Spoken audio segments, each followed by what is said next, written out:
On this episode, we talk about setting goals and negative and positively gearing property.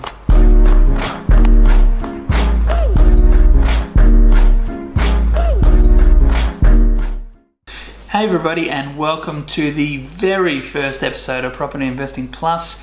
My name's Josh Redman, and I'm here because I want to inspire and help people to use the money that they have more effectively. Now, I'm really excited about this show. It's going to be my major way of releasing content from now on. So hopefully we're going to get one done at least every week, but we will see what happens. Now, if you guys are interested in getting your question on the show, if you've got a question regarding property investing, just use the hashtag Property Investing Plus on Instagram or Twitter. But let's get straight into the show. So the two topics for today are setting goals and negatively and positively gearing property.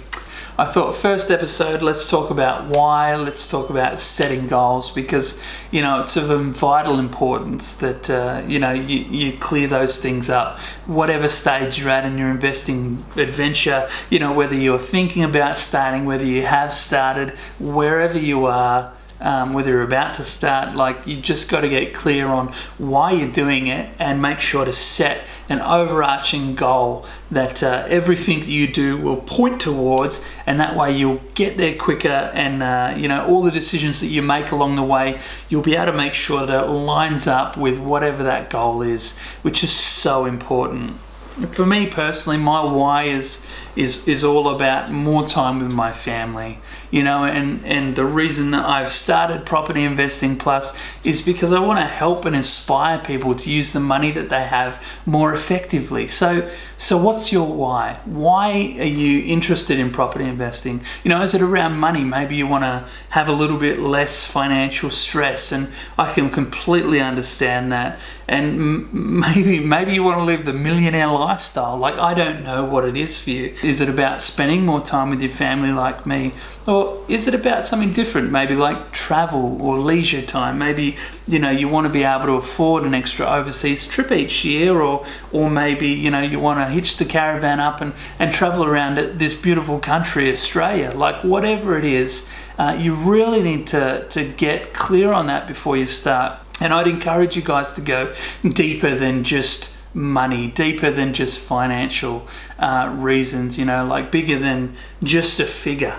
Whether you go, I want $1 million portfolio, I'd encourage you to go deeper than that. What is it that $1 million portfolio will bring you that you don't have now? And so I'd encourage you guys, before you start, think about why you're doing it, really get clear on what it is, and then set that goal. Pick a figure, pick a reason, and then set the goal. So once you've finished setting this overarching goal, this why, if you've got a little why statement, that sometimes does help. You gotta, that's not where goal setting finishes. Within property investing, you probably really need to tackle each property for its own individual merits and set individual goals for that particular property. So let's say this one property in this particular location needs to make X amount of money per year for 5 years, and then I'll turn around after that 5-year period and use the equity in it to buy more, or sell it and then use the extra cash out of that property to then buy more. So you really need to kind of set individual goals for each individual property you purchase. So in Australia, it's either positively geared property or negatively geared property. Now the difference is cash flow. So whether you're receiving money from the property or pouring money into the property. Now basically pouring money in is negatively geared, so you're losing money, you're having to pay $5-6 grand each year to kind of keep the property going. And that's whether that be a shortfall on your interest repayments, so the rent that you receive doesn't quite cover the repayments on the loan against the house, or anything, exorbitant maintenance bills or whatever. So you're just losing money, you're having to pay out of your own pocket. Now the reason that people do that is essentially because those losses that you make on that property, you can get back at tax time. So you can offset it against your income tax that you pay each year to the tax man. It lowers the amount of tax that you're paying. Now, positively geared property is basically where you're making money. So the rental income is more than your expenses associated with the property. So more than the repayments on the loan, more than the maintenance that you may incur over the 12-month period. So basically, it's positively cash flowed or negatively cash flowed. So positive gearing, positive cash flow.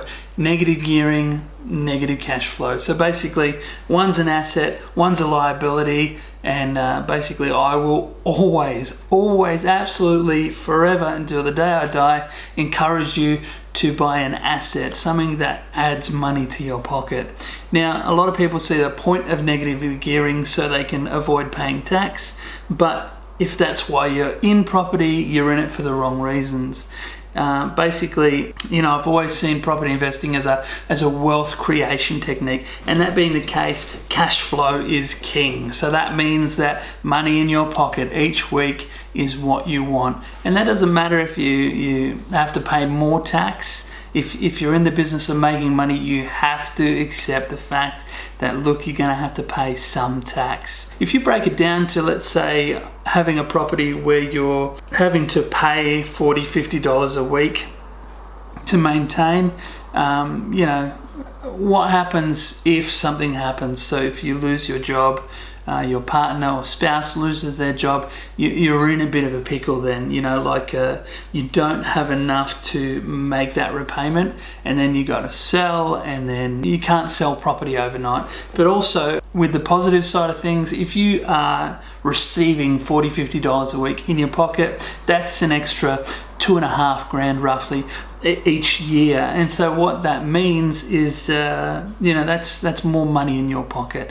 And essentially, it may not seem like much, like, sure, I got one property in my portfolio, I'm making $2,500 each year, that's not much. But if you think about it, positively cash flowing a property also allows you to extend and grow your portfolio where there's limitations in negatively gearing. So if you think about it, you're paying, let's say, $25,000 in income tax each year, and you own, 2 properties, and basically each property you're losing $10,000 each year on, and that's your negatively gear that you're willing to accept. So that means at the end of the financial year, your income tax only ends up being $5,000 instead of $25,000. But let's say you wanted to add another property and it was the same style of property, so you're still losing that $10,000. It doesn't make sense, because you're only recouping $5,000 of that at the end of the financial year, because the income tax that you pay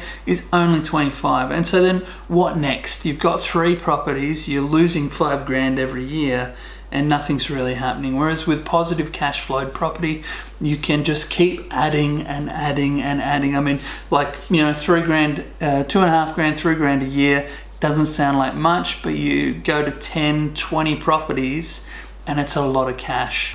All right, guys, that's it for the very first episode of Property Investing Plus. But the question of the day is, why are you doing property investing?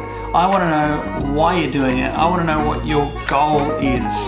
So just chuck it in the comments down below. Look forward to hearing from you. And look, don't forget to subscribe to the channel. And I will see you next week.